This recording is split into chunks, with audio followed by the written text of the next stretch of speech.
In today's video, we will be talking about what it's like to be a travel nurse. If this is something that you're interested in, stick around. Hey guys, I am Nisi. I am a registered nurse and creator of this YouTube channel, Neslie's World. If you like the content I create on this page, remember to hit that subscribe button and also hit that notification bell so you can be notified whenever I post a video. Thank you guys for tuning in.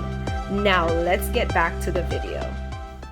So number one, you are away from home for long periods of a time. I live in Florida, so I may take a travel contract up in Georgia. And if I'm in Georgia, I'm going to need somewhere to stay while I'm working. So travel contracts can go for about 8 weeks, 12 weeks, and up to 26 weeks. It just depends on what you decide. So yes, we take a travel contract, we're up in Georgia. We're going to need somewhere to stay away from home. So we're going to consider renting. So you can either rent a room, you can rent a hotel room. And when I say a room in someone's home, you can rent a hotel room, or you can rent a whole house. Some people do that. Or you can do an Airbnb. So those are some things that people consider when they are going to travel and where they're going to stay. So you have to stay somewhere. So yeah, that's number one. You may be staying somewhere away from home. Number two, if you choose your contract wisely, you can make money. This is one of the things that get a lot of nurses that are coming into travel nursing in trouble. So you are there, you're looking at travel nurses, you're like, oh, they're making bank. You have to make sure that you choose the right contract or the right area to go to make that money. For example, Florida, it's paying now because it's a crisis, but before, Florida was not paying that well for travel nurses. And you have to be mindful of that. So a lot of nurses, it can be different for you. So if you want to say, okay, I'm going to vacation somewhere and the paycheck is not even, it doesn't affect you, you just want to be somewhere sunny and whatever during the winter times, that's different. But if you want to make money, sometimes you have to go where the money is. So a lot of nurses go to California. A lot of nurses go up to the northern states during winter to make that money. You just have to choose the contract that is right for you. Also, when you're thinking about traveling, you have to think about where you're going to stay, the housing. How affordable is it?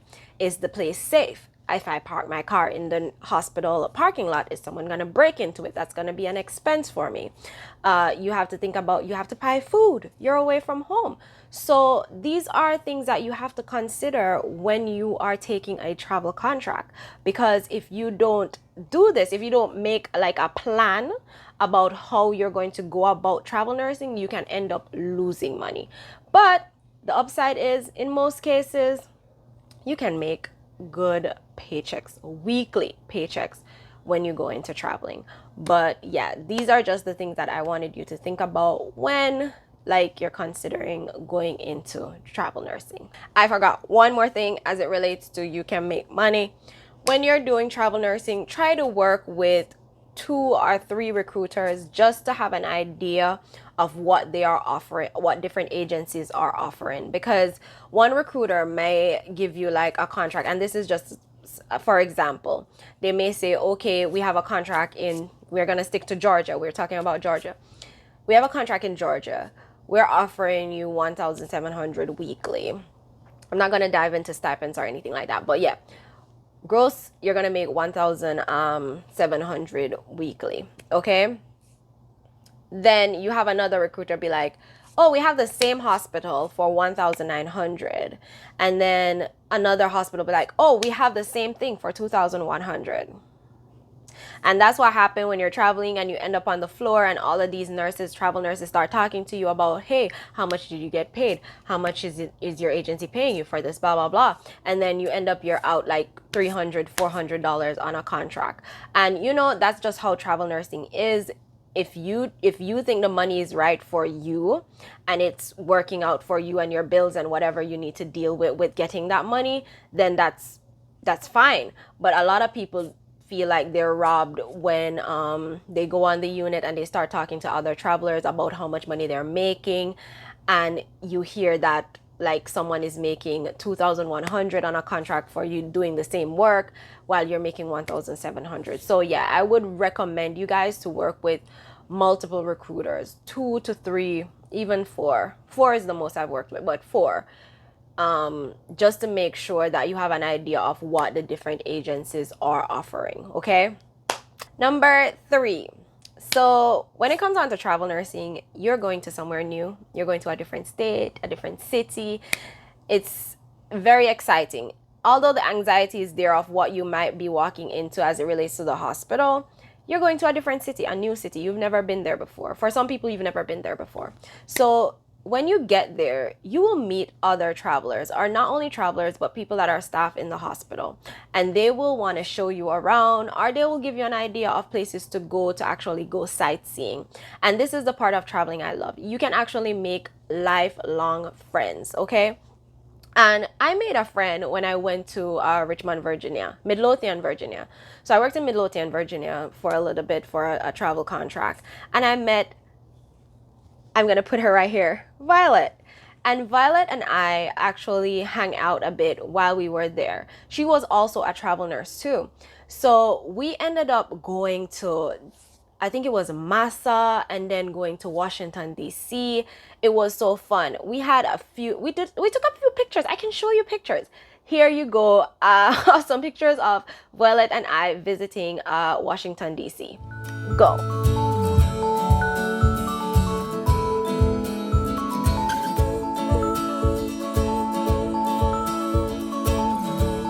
And guys, we also ended up going to like at the time it was the Cherry Blossom Festival, and we saw the floats and all of that and all the activities that they had going on there.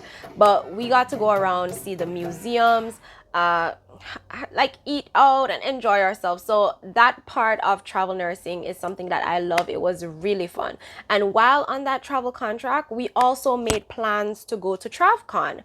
And we actually made it we made a plan during that contract while I was working in Virginia. We made that plan to go, and there was also other travelers there that was also planning to go to TravCon, so that was even awesome. We all kind of linked up when we got there. Here's a few pictures again. I love showing pictures. Here's a few pictures again of us in TravCon Las Vegas. Okay, Las Vegas. Why can't I say Las Vegas? Okay, yes.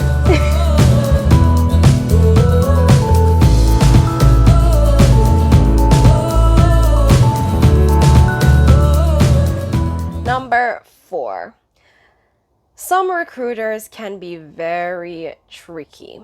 And this is something that we have to think about when we are taking a contract. A lot of recruiters are very friendly, very kind, very soft-spoken, very sweet when you start talking to them about going on a contract. And this is kind of, sometimes back in, like my mom would say, sheep in wolf clothing. Like they're so soft and cuddly, but when you get deeper in, they're like, Row.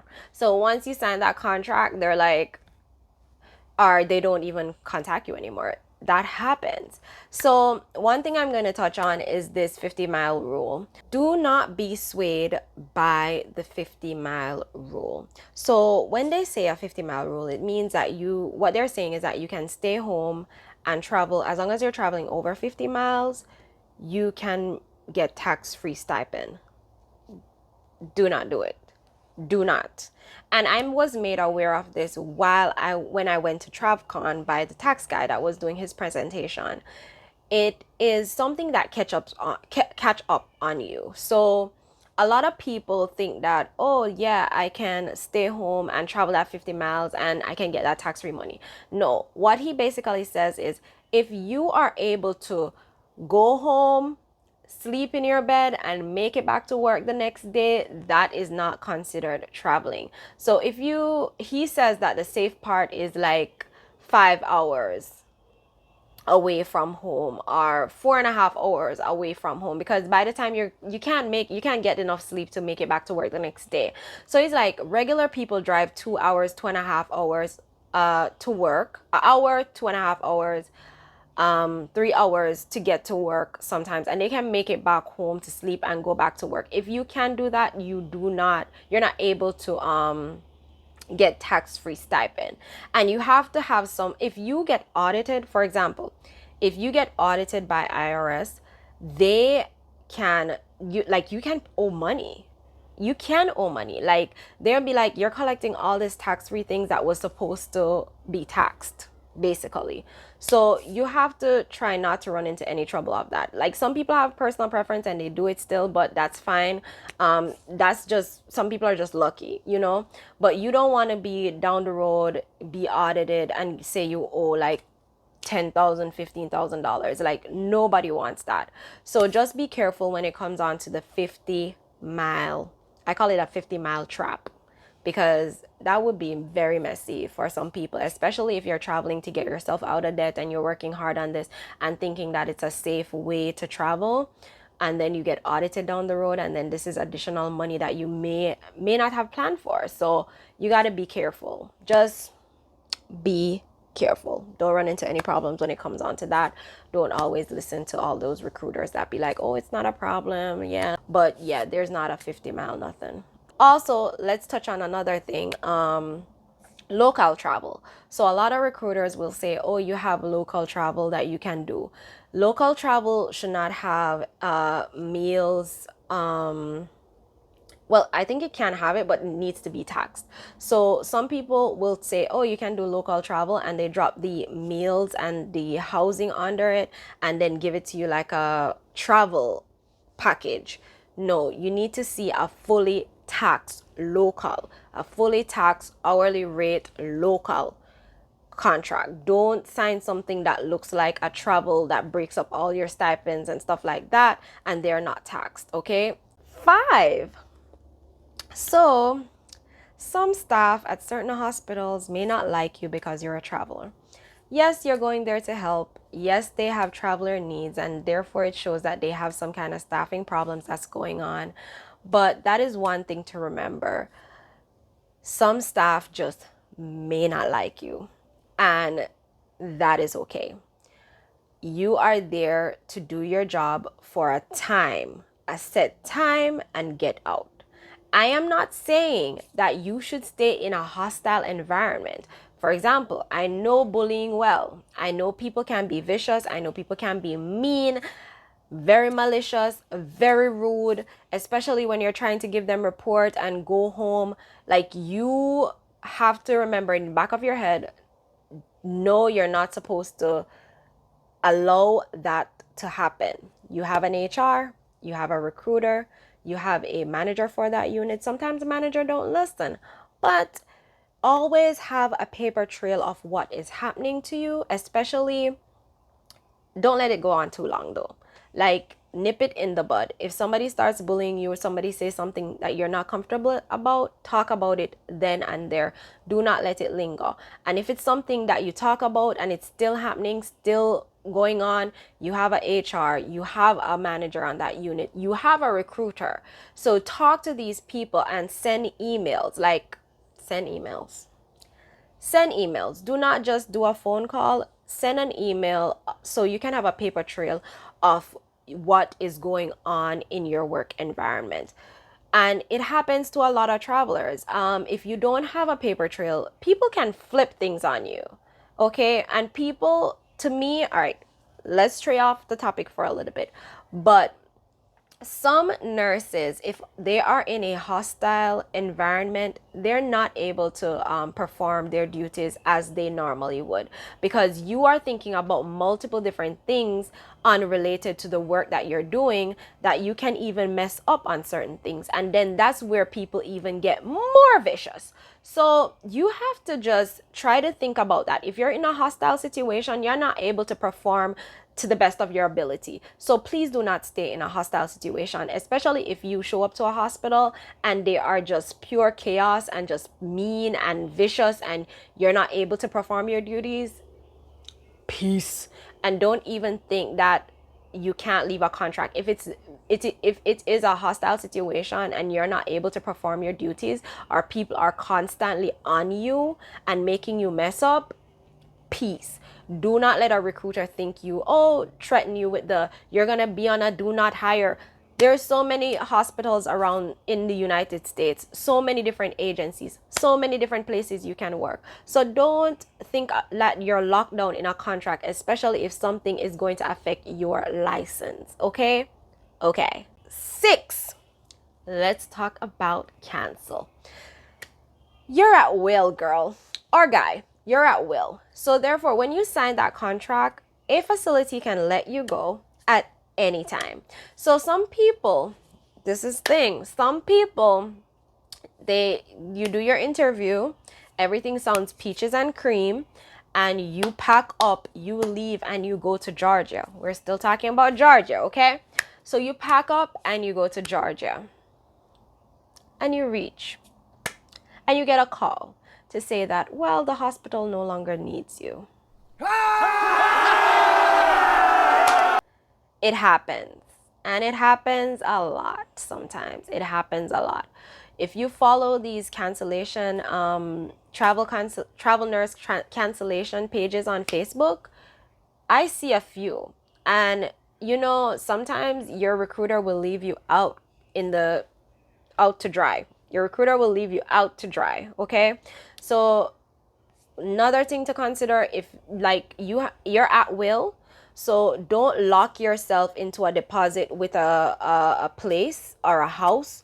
Sometimes go there and rent for, like, get into a hotel for at least 2-3 nights, and make sure you're secured to that facility, make sure everything is going as is, and then you can look. Sometimes it's hard to do it that way because you don't know if something is going to pop up housing wise, but you don't want to lose thousands of dollars booking an Airbnb and unable to get back all that money when a hospital doesn't follow through on their side of the contract. It's just a sticky, very sticky situation, and it's very uncomfortable for most travelers to go somewhere or go into the unknown, and then a hospital leaves you high and dry, and then maybe even your recruiter leaves you high and dry. So always do a month-to-month rent, or if you are able to go somewhere for, like, go to a hotel or Airbnb for like 3 nights, just to make sure you are securing yourself in the job before you go and like rent somewhere for a long period of time. Like, say you are staying there for 13 weeks and you pay for a place for like 3 months, and then they're like, no, we can't give you back your money, and it's like, what?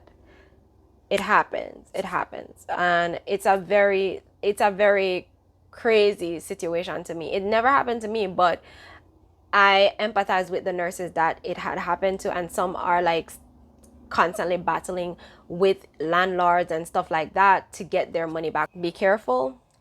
Cancellation is real. It can happen, and that goes back to where I say, nurses can lose money, okay?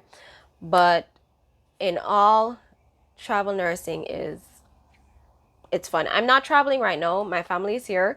So I'm doing local travels right now, or per diem staffing around the area that I live in.